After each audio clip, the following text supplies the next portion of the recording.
અમેરિકામાં રહેતા ભારતીય અને ખાસ કરીને વરિષ્ઠ નાગરિકો, એનઆરઆઈ પરિવારો અને નવા ઇમિગ્રેન્ટ્સ માટે આજે અમે લઈને આવ્યા છીએ એક એવા અત્યંત મહત્વપૂર્ણ અને આંખ ઉઘાડનારો અહેવાલ, જે આપણે આપણા જીવનમાં અનેક વખત બેંક, હોસ્પિટલ, ઇન્સ્યોરન્સ કંપની કે પછી પ્રોપર્ટીના દસ્તાવેજો પર સહી કરીએ છીએ. મોટા ભાગના લોકો માનતા હોય છે કે આ માત્ર ને માત્ર એક સામાન્ય પ્રક્રિયા છે, પરંતુ ઘણા નિષ્ણાંતો ચેતવણી આપી રહ્યા છે, જે એનઆરઆઈ છે, અમેરિકાની અંદર રહે છે, તેમને કે કેટલીક સહીઓ તમને હજારો કે લાખો ડોલરનું નુકસાન કરાવી શકે છે. આજે અમે એવા 6 મહત્વપૂર્ણ દસ્તાવેજો વિશે વાત કરીશું, જેના પર જો સહી કરતા પહેલા 2 વખત તમારે વિચારવું ખૂબ જરૂરી છે. નમસ્કાર, હું ચેતન અને તમે જોઈ રહ્યા છો એનઆરઆઈ પલ્સ. આવી જ અમેરિકાને લગતી માહિતી રોજે સાંભળવા માટે, અપડેટ સાંભળવા માટે એનઆરઆઈ પલ્સને સબસ્ક્રાઇબ કરવાનું ચૂકતા નહીં.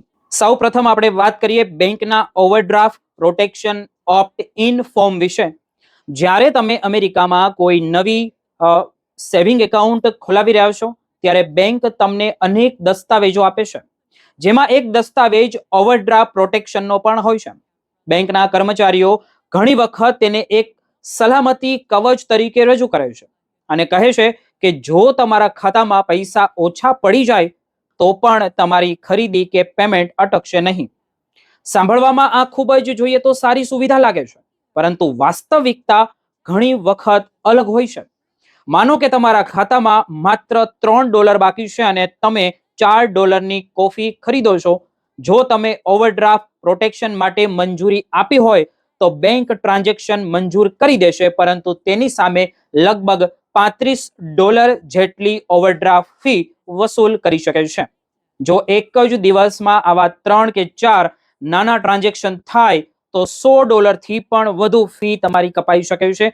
ઘણા ગ્રાહકોને તો મહિનાઓ પછી સ્ટેટમેન્ટ જોયા બાદ ખબર પડે છે કે નાની ભૂલના કારણે મોટું નુકસાન થઈ ગયું છે.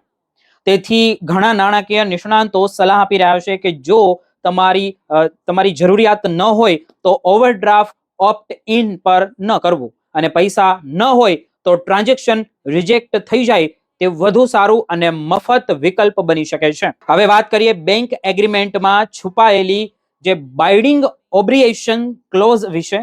ઘણા લોકો બેંક ખાતું ખોલાવતી વખતે મળતા લાંબા દસ્તાવેજો વાંચતા જ નથી. 10 થી 20 પાનાના કાયદાકીય લખાણમાં ઘણી વખત એક મહત્વપૂર્ણ શરત છુપાયેલી હોય છે, જેમને બાઇન્ડિંગ ઓબ્લિગેશન ક્લોઝ કહેવામાં આવે છે. જે આ ક્લોઝનો અર્થ એ છે કે ભવિષ્યમાં જો કોઈ બેંક તમારી સાથે કોઈ ભૂલ કરે, ખોટી ફી વસૂલે, ગેરવર્તન કરે અથવા તો અન્યાય થાય તો તમે સીધા કોર્ટમાં જઈ શકતા નથી. તેના બદલે તમારે ખાનગી એબ્રિએશન પ્રક્રિયામાં જવું પડે છે. ઘણા ગ્રાહકો અધિકાર કાર્યરતનું માનવું એવું છે કે પ્રક્રિયા ઘણી વખત સામાન્ય ગ્રાહક કરતા મોટી સંસ્થાઓ માટે વધુ અનુકૂળ સાબિત થાય છે. કેટલાક કિસ્સાઓમાં ગ્રાહકોને પોતાના અધિકારો માટે લડવાની તક મર્યાદિત થઈ જાય છે. તેથી ખાતું ખોલાવ્યા પછી મળેલા દસ્તાવેજો ધ્યાનથી વાંચવા અને જો બેંક ઓપ્ટ આઉટ તક આપે તો સમયસર તેનો ઉપયોગ કરવો ખૂબ જરૂરી બની શકે છે. ત્રીજી અને મહત્વપૂર્ણ વાત કરીએ તો તે મુદ્દો છે હોસ્પિટલનું સરપ્રાઇઝ બિલિંગ પ્રોટેક્શન ફોર્મ. અમેરિકામાં તબીબી ખર્ચ પહેલેથી જ ખૂબ જ મોંઘો છે. આવી સ્થિતિમાં દર્દીઓને અણધાર્યા મેડિકલ બિલથી બચાવવા માટે કાયદાકીય સુરક્ષા આપવામાં આવી છે, પરંતુ ઘણી વખત હોસ્પિટલમાં સારવાર દરમિયાન દર્દીઓ અથવા તો તેમના પરિવારજનો પાસે અનેક દસ્તાવેજો પર ઉતાવળમાં સહી કરવામાં આવે છે. તેમાં કેટલાક ફોર્મ એવા હોઈ શકે છે કે જે તમારા સરપ્રાઇઝ બિલિંગ સામેના અધિકારોને મર્યાદિત કરી દે છે. હવે આપણે એક ઉદાહરણ તરીકે જોઈએ તો તમે એક એવી હોસ્પિટલમાં દાખલ થાવ છો જે તમારા ઇન્સ્યોરન્સ નેટવર્કમાં છે, પરંતુ સારવાર દરમિયાન કોઈ આઉટ ઓફ નેટવર્ક નિષ્ણાંત ડોક્ટર તેમાં સામેલ થાય. સામાન્ય રીતે તમને સુરક્ષા મળતી હોય છે, પરંતુ જો તમે ચોક્કસ પ્રકારના જે કન્સેન્ટ ફોર્મ પર સહી કરી હોય તો બાદમાં મોટું બિલ ચૂકવવાની જવાબદારી તમારી બની શકે છે. તેથી હોસ્પિટલમાં કોઈ પણ નાણાકીય અથવા તો જે બિલિંગ સંબંધિત ફોર્મ પર સહી કરતા પહેલા તેની વિગત સમજી લેવી અત્યંત જરૂરી છે.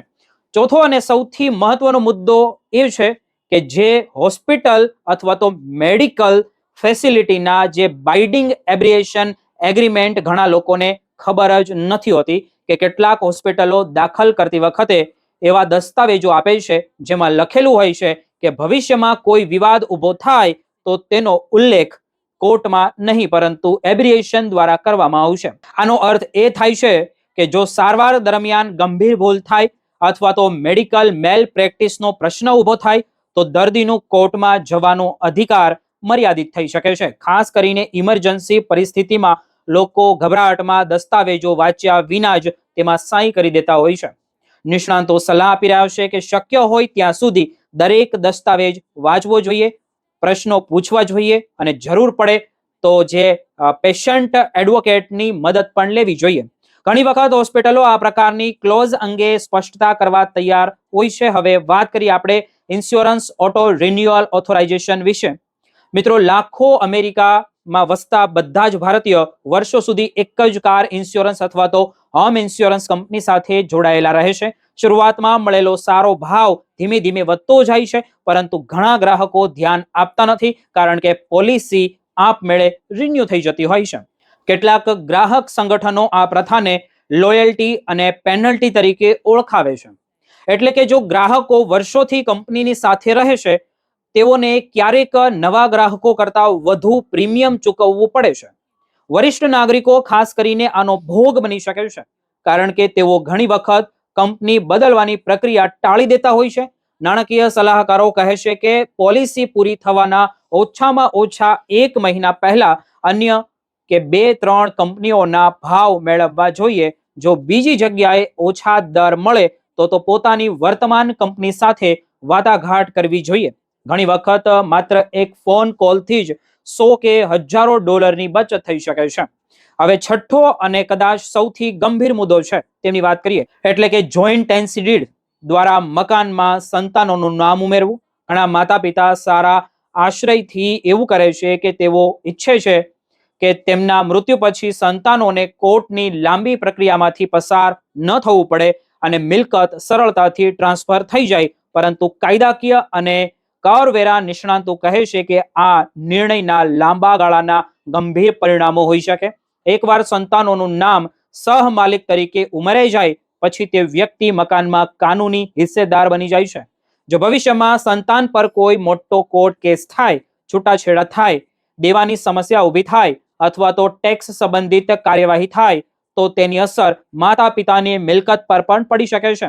વધુમાં જે વારસાગત ટેક્સ અને કેપિટલ ગેઇન ટેક્સના નિયમો પણ બદલાઈ શકે છે, જેમના કારણે ભવિષ્યમાં હજારો ડોલરનો વધારો અને કર ભરવો પડી શકે છે. ઘણા નિષ્ણાંતો સલાહ આપે છે કે માત્ર સરળતા માટે સહમાલિક બનાવવાને બદલે યોગ્ય કાનૂની સલાહ લઈને અન્ય વિકલ્પો વિશે વિચારવું જોઈએ. મિત્રો, આજના સમયમાં સૌથી મોટી સમસ્યા એ નથી કે લોકો ખરાબ નિર્ણય લે છે. સમસ્યા એ છે કે લોકો પૂરતી માહિતી વગર નિર્ણય લઈ લે છે. બેંક, હોસ્પિટલ, ઇન્સ્યોરન્સ કંપની અને પ્રોપર્ટીના દસ્તાવેજો ઘણી વખત લાંબા અને જટિલ હોય છે. ઘણા લોકો કર્મચારીઓ કહે ત્યાં સહી કરી દે છે કારણ કે તેમને લાગે છે કે આ માત્ર ઔપચારિકતા છે, પરંતુ એક નાની સહી ભવિષ્યમાં તમારા અધિકારો, તમારી બચત અને તમારી મિલકત પર મોટી અસર કરી શકે છે. તેથી કોઈ પણ મહત્વપૂર્ણ દસ્તાવેજ પર સહી કરતા પહેલા તેમને વાંચો, સમજો, પ્રશ્ન પૂછો અને જરૂર પડે તો નિષ્ણાંતોની સલાહ તો લેવી જ જોઈએ. ખાસ કરીને અમેરિકામાં રહેતા ભારતીય, ગુજરાતી વરિષ્ઠ નાગરિકો અને નવા ઇમિગ્રેન્ટ્સ માટે આ સાવચેતી અત્યંત જરૂરી છે. તો મિત્રો, આજે અમે એવા 6 દસ્તાવેજોની ચર્ચા કરી જે દેખાવમાં સામાન્ય લાગે છે, પરંતુ તેની અસર તમને, જો તમે અમેરિકામાં રહો છો તો ખૂબ મોટી હોઈ શકે છે. Overdraft protection, bank arbitration clause, surprise billing form, hospitality arbitration અને એગ્રીમેન્ટ, ઇન્સ્યોરન્સ, ઓટો રિન્યુઅલ અને જોઈન્ટ ટેન્સી ડીડ, આ બધા જ વિષયો તમારા પૈસા, તમારા અધિકારો અને તમારા મિલકત સાથે સીધા જોડાયેલા છે. આશા છે કે આ માહિતી તમારા અને તમારા પરિવાર માટે ઉપયોગી સાબિત થયો છે. અને જો આ અહેવાલ મહત્વપૂર્ણ લાગ્યો હોય તો તેને અન્ય મિત્રો, એટલે કે NRI પરિવાર હોય ત્યાં સુધી તેમને પહોંચાડો.